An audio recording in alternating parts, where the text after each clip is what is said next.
Recording in progress.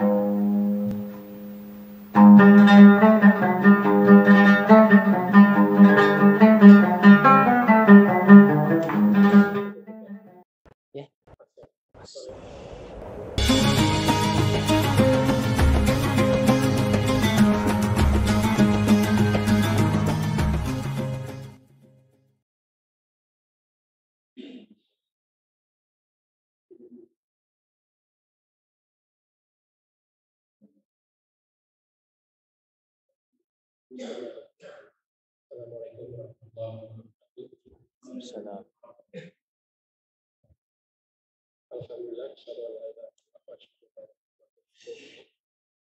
Allahumma shalli ala sayyidina Muhammad wa ala ali sayyidina Muhammad kama shallaita ala Ibrahim wa ala ali Ibrahim. Alhamdulillah, bersyukur kepada Allah Subhanahu wa taala pada malam ini Fatihah.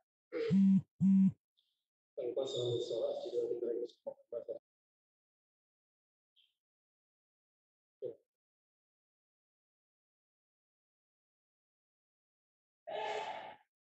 Alhamdulillah, Bapak jamaah untuk kita bersama kembali di kajian terkait ekonomi pada malam ini. Jadi biasanya ini sebulan sekali kebetulan Bapak diberi amanah untuk memberikan beberapa sharing. Mohon maaf dulu di atas karena ada beberapa kendala di kesehatan. Ini agak dulu di atas. Jadi tema kali ini terkait yang lebih spesifik ya, yaitu infrastruktur. Di mana infrastruktur ini dengan pembahasan kita itu terkait jalan raya, rumah sakit, kemudian pelabuhan, bandara, alat komunikasi seperti telepon, jaringan internet, jaringan telepon, sampai kepada di zaman dulu masih ada telegraf yang kita mengirim kabar ke keluarga itu lewat telegram. Kalau sekarang ada aplikasi telegram, kalau dulu ada telegram yang dihitung per kata nilai biaya kirimnya. Nah, Islam tidak hanya mengatur soal ibadah. Jadi Islam itu ada 3 dimensi. Dimensi pertama itu terkait hubungan kita kepada Allah, Alhamdulillah, yaitu akidah dan ibadah. Sholat maghrib berjamaah sudah kita laksanakan terkait dengan aplikasi dimensi kita dengan hubungan kita dengan Allah Subhanahu wa taala. Dimensi yang kedua ini terkait hubungan ke diri kita sendiri berkaitan dengan halal dan haram, berkaitan dengan wajib dan sunnah. Nah, berkaitan dengan diri kita sendiri ini berkait dengan penjagaan kita dari makanan-makanan yang haram, kemudian memilih makanan yang halal dan baik, kemudian menutup aurat bagi pria dan wanita, batasan-batasan auratnya. Ini Islam mengatur. Ini terkait dengan pribadi.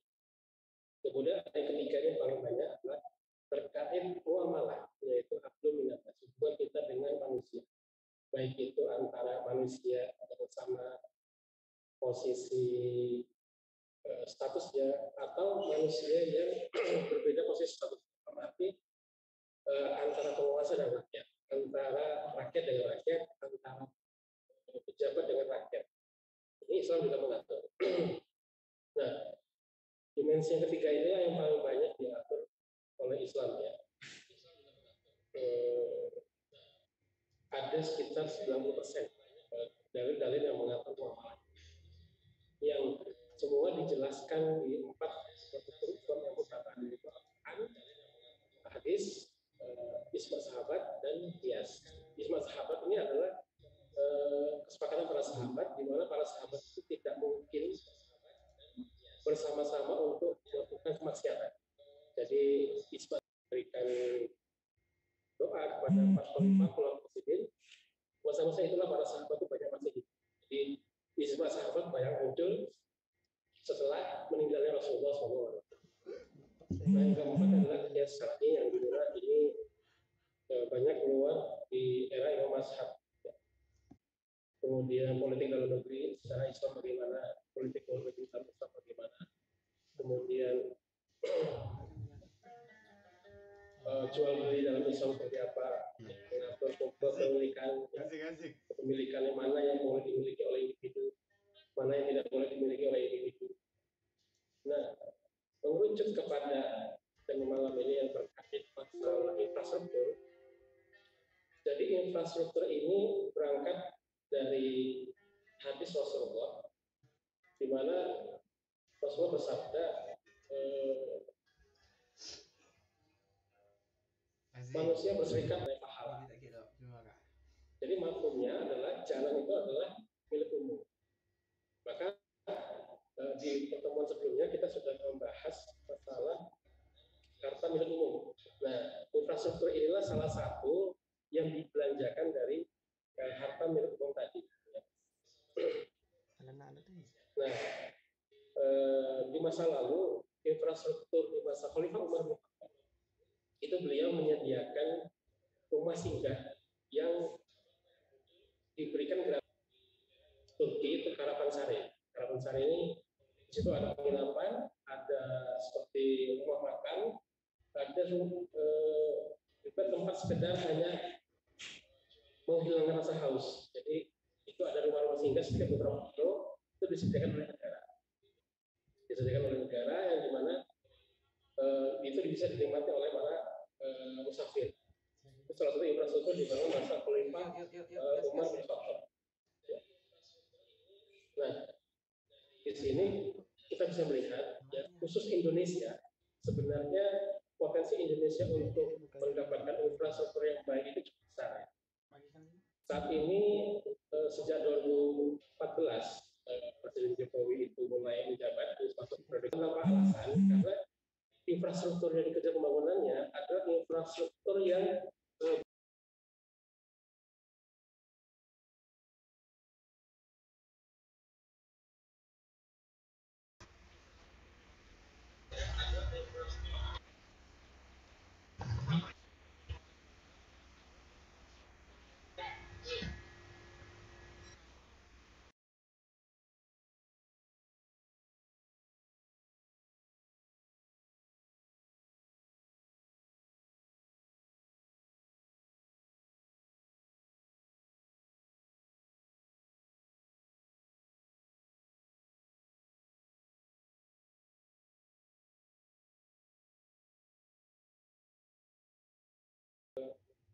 atau mantan untuk BUMN ya sempat saya baca di lini masa itu sosial media bahwa saat ini program pembangunan infrastruktur itu sebenarnya untuk 25 tahun, tapi ini saat ini dikebut untuk 5 tahun karena untuk mengejar tadi sektor pendapatan. Nah, cuman ini berimbas kepada badan usaha milik negara yang terlibat dalam pembangunan infrastruktur itu menjadi lebih, kalau bisa dibilang, kalau tidak boleh dibilang berdarah-darah, tapi juga bisa dibilang ngos-ngosan.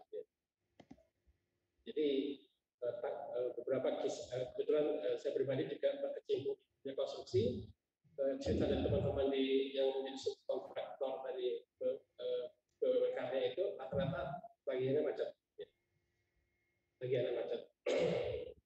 Jadi seperti infrastruktur kereta cepat yang di Bandung, tapi sebelum Bandung nanti itu harusnya bukan lagi KCJB, tapi KCJP, jadi kereta cepat Jakarta Padalarang. Jadi nyambungnya bisa pakai angkot atau bisa pakai kereta Parahyangan. Nah, inilah yang menjadi kendala. Setiap infrastruktur dibangun itu kendala tergantung dana tadi ya. Jadi ini seperti lingkaran setan. Jadi kalau kita utamanya dari pajak, kemudian dari pendapatan non pajak yang sangat sedikit, dibuat memforsir pembangunan infrastruktur yang nantinya di masa depan diinvestasikan untuk menambah pemasukan di APBN. Jadi berputar-putar itu akhirnya di masa pelaksanaan dananya kurang. Nah, seharusnya di dalam Islam sebenarnya ada potensi pendapatan yang bisa membuat infrastruktur kita lebih mapan di dalam pembangunannya. Jadi jalan tol itu tidak perlu berbayar, kemudian jalan arteri yang banyak lubangnya misalnya sudah kenal, kalau kita mudik Sumatera Jawa itu bertiap tahun perbaikan. Saya pernah ngobrol dengan praktisi di proyek jalan itu hampir tiap tahun ada pengadaan perbaikan jalan ambulan. Hampir tiap tahun. Nah itu selalu pekerjaannya kerja mendekati Lebaran. Nah kualitas seperti ini seharusnya tidak terjadi di negeri yang kaya sumber daya misalnya. Karena dari tahun mendekat sampai tahun 2020 investasi di jalan tol itu sudah mencapai 729,54 triliun. Nah, Indonesia sumber dayanya ini untuk 729 triliun ini hanya bisa sebenarnya dicapai dalam beberapa tahun untuk biaya jalan tol. Satu contoh di Indonesia saat ini Freeport di Papua, dia harus diwajibkan membangun smelter sekarang lagi mulai. Kemudian nikel di Cina tahun 2012 itu masih di zaman Pak SBY itu mengekspor bahan mentah ke luar negeri, terutama ke Cina, Taiwan gitu ya. Kemudian ada shutdown tahun 2012 awal, pertengahan maksud saya, yang itu tidak boleh di moratorium untuk ekspor bahan mentah. Jadi dari tambang itu harus, jadi pemilik tambang harus membangun smelter. Kemudian di masa sekarang kemudian sudah mulai pembangunan smelter. Nah, pembangunan smelter ini dimaksudkan tadinya untuk memberikan nilai tambah kepada hasil tambang nikel. Nah, untuk mempersingkat waktu, bahwa tambang nikel ini punya potensi ekspor yang tidak sampai 1 tahun, nilai ekspornya itu bisa mencapai, jika di kurs rupiah 14.300 itu bisa mencapai sekitar 80 triliun. Itu dari satu smelter. Di Sulawesi itu smelternya banyak. Di Kalimantan itu smelternya lebih banyak lagi. Di Kalbar ini di Ketapang kalau nggak salah ada smelter nikel di sana. Nah itu baru berbicara smelter. Jika smelternya itu dikali 10, sudah dapat 800 triliun. Itu untuk 1 tahun. Ini sudah cukup membiayai investasi jalan tol nasional sampai 2020 kemarin, yang ini 729,54 triliun. Diarahkan ke infrastruktur jalan tol. Karena tadi kembali kepada hadis Rasulullah bahwa jalan umum itu termasuk kepada fasilitas umum yang dibiayai dari harta milik umum. Maka di dalam Islam itu haram untuk memiliki tambang garam. Maksudnya haram memiliki tambang yang nilainya itu besar. Karena dulu di masa Rasulullah itu ada sahabat yang mendapatkan tambang garam dari beliau, yang kemudian dimuhasabai oleh sahabat yang lain. Tambang garam itu mengalir seperti air, kemudian menariknya kembali. Ini kita bisa melihat tambang garam ya, seperti di Madura. Nah, apalagi sekarang yang sudah besar seperti tambang nikel dan batu bara. Kemarin ada viral di lini sosial media itu ada kita mengatakan ada pencuri batu bara yang bisa mengekspor dengan oknum pejabat yang ini dikomplain oleh salah satu wakil anggota DPR. Ini salah satu bagian bagaimana tambang batu bara juga. Ya ketika dikelola secara Islam, dia bisa mendapatkan nilai tambah untuk yang itu juga bisa mendapatkan masukan kepada negara. Nah, bagaimana pengaturan pembiayaan infrastruktur tadi? Jadi di masa Rasulullah ada lembaga yang dinamakan Baitul Mal. Baitul Mal ini mengatur pendapatan dan pemasukan untuk digunakan rakyat. Rakyat di sini baik Muslim dan non Muslim. Jadi di negara Islam dalam hal khilafah, non Muslim ini justru hanya dikenakan kewajiban jizyah, ya, dan tidak ada pajak, gitu ya. Adapun ketika kas Baitul Mal ini kosong, itu kemudian dikembalikan ke rakyat yang mampu. Seperti kita misalnya ketika kas kosong di tingkat RT, tingkat RW, itu warga yang lebih kaya itu diminta situasinya biasanya dari Pak RT. Jadi tidak ada sumbangan proposal untuk membangun misalnya jalan Panikang. Nah, kondisi itu dulu pernah terjadi ketika Madinah paceklik di masa Khalifah Umar bin Khattab. Kemudian beliau mengirim surat dan kita kenal bahwa Syam ini memang terkenal subur, Kufah di sungai Euphrates dan Mesir di Nil.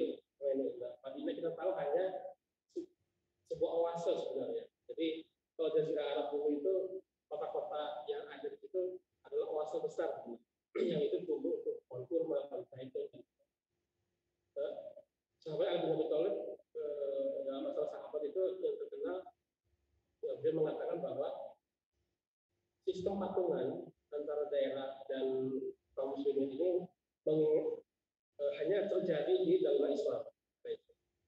Karena di zaman dulu sebelum Islam datang, memperebutkan harta ketika praktek itu terbiasa dengan perang antar suku, sehingga siapa yang menang dia yang lebih mapan.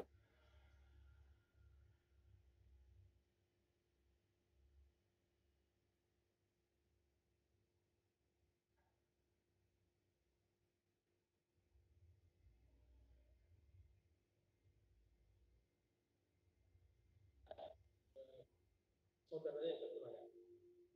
Nah, kembali ke Baitul Mal tadi, pembiayaannya adalah tergantung kebijakan khalifah tentang istihad penyaluran dana pemasukan tadi.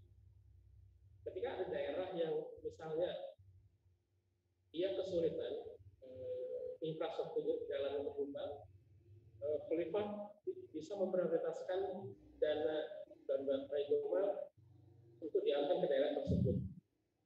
Jadi ya, sifatnya itu dananya sentral di Baitul Mal, tapi ada seksi-seksi yang mengatur infrastruktur, mengatur bahan bakar, mengatur air, pendidikan, kesehatan. Karena sebelum peristiwa Pak Karno turun, jadi awal Orde Lama Presiden Soekarno itu sudah diketahui bahwa Gunung Papua itu memiliki gunung emas Grasberg yang diteliti oleh tiga peneliti dari Amerika Serikat. Yang ini yang kemudian menjadi buah bibir di Amerika Serikat bahwa Indonesia memiliki tambang emas terbesar di dunia. Nah, kemudian ketika infrastruktur sudah tercover oleh Baitul Mal, maka penaklukan, kemudian perluasan wilayah dakwah itu bisa balik dilakukan. Jadi karena salah satu pendapatan Baitul Mal itu tidak hanya harta milik umum, juga ada harta milik negara seperti PAI, Ghanimah, kemudian tanah urus, tanah kharaj, yang dimana di situ ada sumber-sumber pendapatan yang bisa besar, bisa kecil, tergantung wilayah negara Islam di masa depan. Nah, saat ini ketika berbicara terkait Indonesia, infrastruktur ini seperti semalakama, karena ada sebenarnya BUMN yang sudah memetakan mana infrastruktur yang potensial, mana yang tidak. Nah, ketika tidak potensial, infrastruktur seperti jalan tol itu akan mengalami prestasi saham atau penjualan hak kepemilikan. Nah, ini yang sebenarnya menjadi ironis ketika rakyat yang masuk untuk memanfaatkan jalan tol tadi berbayar, akhirnya dinikmati oleh investor pemodal yang membeli saham pemilikan jalan tol. Seperti jalan tol yang masih potensial yang masih memiliki potensial pendapatan itu sebenarnya tidak banyak, dan itu hanya di daerah-daerah strategis di Jabodetabek dan beberapa dikuasai oleh BUMN tertentu. Tetapi ada juga BUMN yang berdaerah akhirnya karena tidak pengalaman kepemilikan. Nah, inilah yang kemudian menjadi campur aduk ya, ketika aset negara ya, di sistem saat ini itu kemudian dijual kepada modal, maka di sistem kapitalisme ketika terjadi penjualan itu yang kaya menjadi semakin kaya dan yang miskin menjadi semakin miskin biasanya.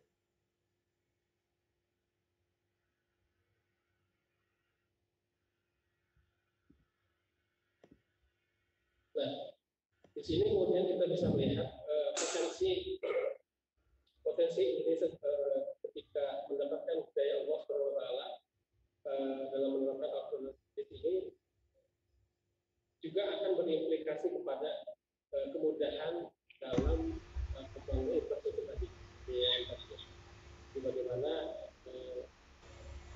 sudah seharusnya rakyat itu mendapatkan benefit dari wilayah tempat lahir mereka, karena kita sering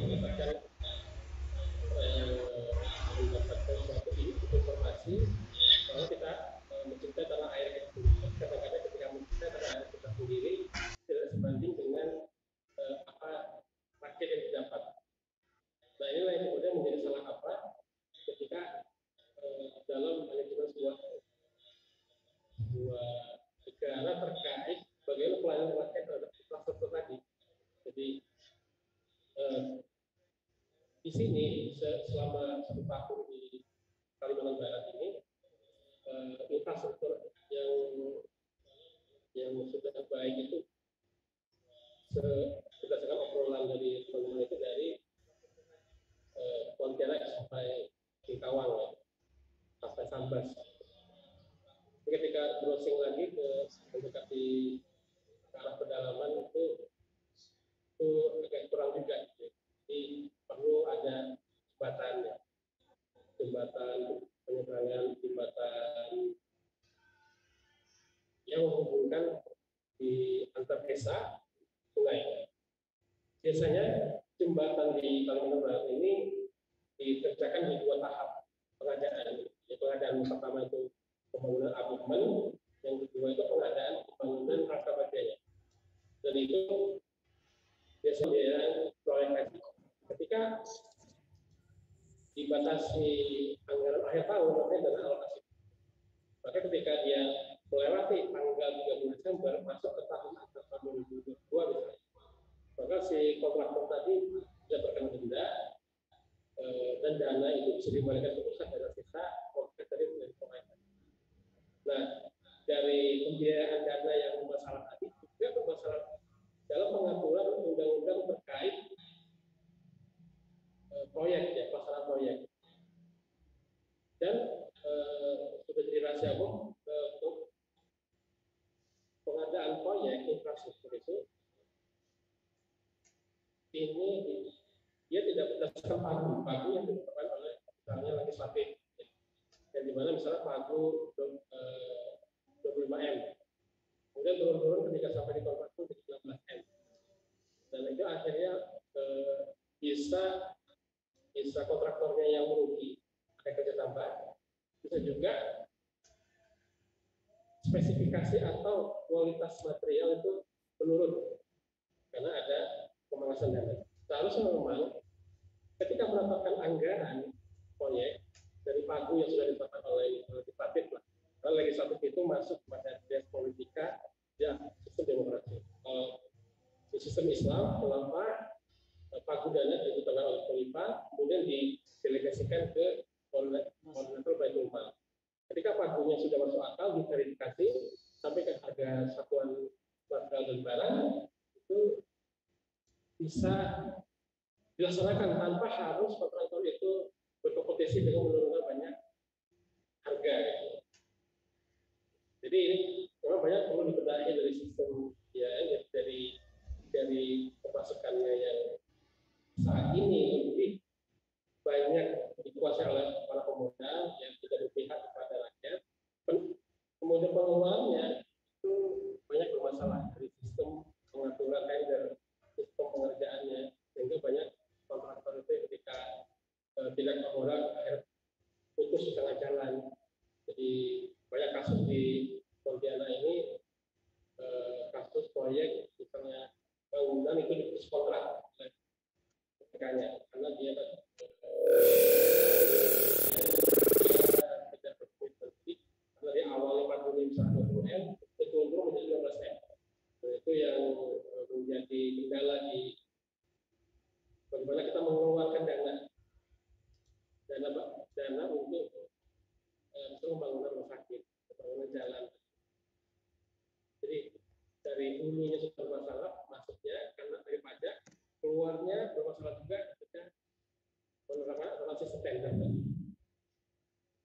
Jadi di sebenarnya masalah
ya,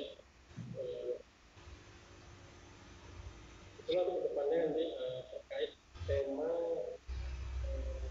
tema penerapan ekonomi praktis ya. Ini jadi kita mau kita pembiayaan infrastruktur di negara kita karena psikologis bisa hal yang walaupun memang kondisi saat ini banyak yang masih ada sebagainya tapi itu bisa kita pahami sebagai ada ketidaktahuan. Justru secara empirik itu menyebabkan umat manusia.